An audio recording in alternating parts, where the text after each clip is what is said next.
Je vais vous parler de la difficulté d'innover dans les grandes organisations. Ça fait plusieurs années que je travaille avec des directions de l'innovation et ils font le constat eux-mêmes que c'est très difficile d'innover.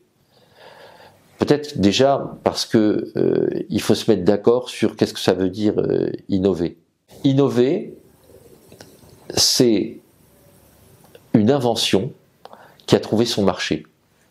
Donc innover, ça veut dire des produits nouveaux, des produits différents des autres, mais des produits qui sont consommés par des clients. Sinon, ce n'est pas une innovation. C'est très différent d'ailleurs de l'amélioration continue des produits. Donc si on part du principe que innover, c'est une invention qui doit rencontrer ses clients, eh bien là, on va se heurter à trois difficultés que l'on rencontre dans les grands groupes. La première difficulté, c'est pour les innovateurs, l'accès aux clients.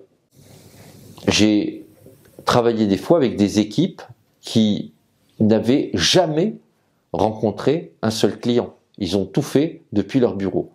Or, l'important, si on veut arriver à une innovation, il faut arriver à faire de sorte que des clients puissent s'être exprimés très en amont du processus de fabrication de cette innovation. La deuxième difficulté, c'est la coopération.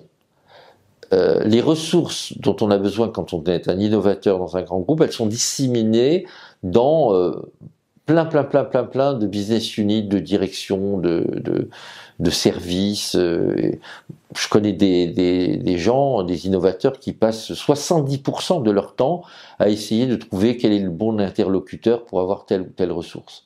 Ça aussi, c'est compliqué, c'est difficile, c'est décourageant. Troisième obstacle, ce sont les process. Dans les grandes organisations, tout est réglé par des règlements, des process, des comités, des ci, des ça, des trucs, des bidules, des trucs comme ça. Et donc, c'est très compliqué de pouvoir même travailler avec des ressources extérieures dont on a besoin parce qu'elles n'existent pas dans l'organisation pour faire avancer son projet. Je prends un exemple. Sur une équipe que j'accompagnais il n'y a pas longtemps, on avait besoin d'une brique pour la construction du produit sur lequel il était, et cette brique, elle se trouvait à l'extérieur. C'était une start-up qui l'a proposée. Bien déjà, dans un premier temps, c'était déjà compliqué de trouver qui allait fabriquer le contrat. Parce qu'il fallait un contrat, sinon on pouvait rien faire avec cet acteur extérieur. Donc déjà, il a fallu trouver qui allait fabriquer le contrat, en premier temps. Deuxième temps, c'est une fois, au bout de 2 ou 3 mois, qu'on a enfin eu le contrat, il faisait 300 pages, il était absolument pas adapté à l'expérimentation qu'on était en train de mener, et donc ça n'a pas pu se faire en fait. Bon, face à ce constat, il existe heureusement quelques solutions. Moi, j'en vois déjà 3 de solutions. La première solution, c'est que dans une organisation qui veut innover, eh bien, il faut qu'elle porte l'innovation, la direction de l'innovation au plus haut niveau dans l'organisation. Parce que c'est de cette manière seulement qu'on va pouvoir déverrouiller, je veux dire, qu'on va pouvoir accéder à certaines ressources qui sont interdites normalement. La deuxième idée, c'est qu'il faut changer de la manière dont ça fonctionne. Il faut que les gens comprennent ce que les innovateurs sont en train de faire dans une organisation. On ne mène pas un projet innovant de la même manière qu'un projet classique.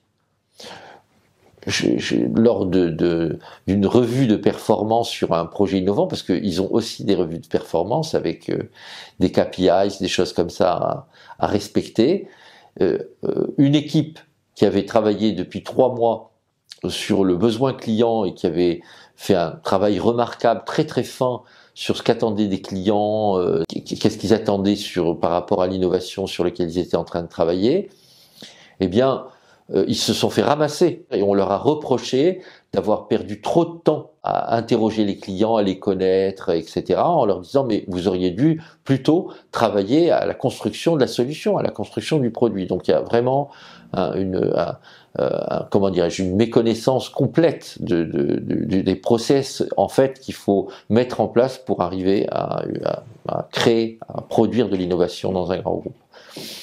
Et le troisième levier sur lequel on peut jouer pour réussir, c'est le levier justement de l'accompagnement, c'est-à-dire des gens qui viennent de l'extérieur apporter un état d'esprit et une méthode, et qui viennent apporter ça au plus haut niveau de l'entreprise pour que ça puisse ruisseler jusqu'aux personnes concernées.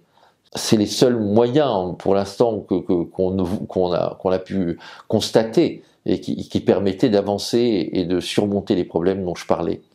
Alors si vous êtes intéressé par ces questions-là, je serais ravi d'en parler avec vous parce que nous, on a trouvé ces réponses-là à ces obstacles-là, mais je suis très intéressé par comment vous faites.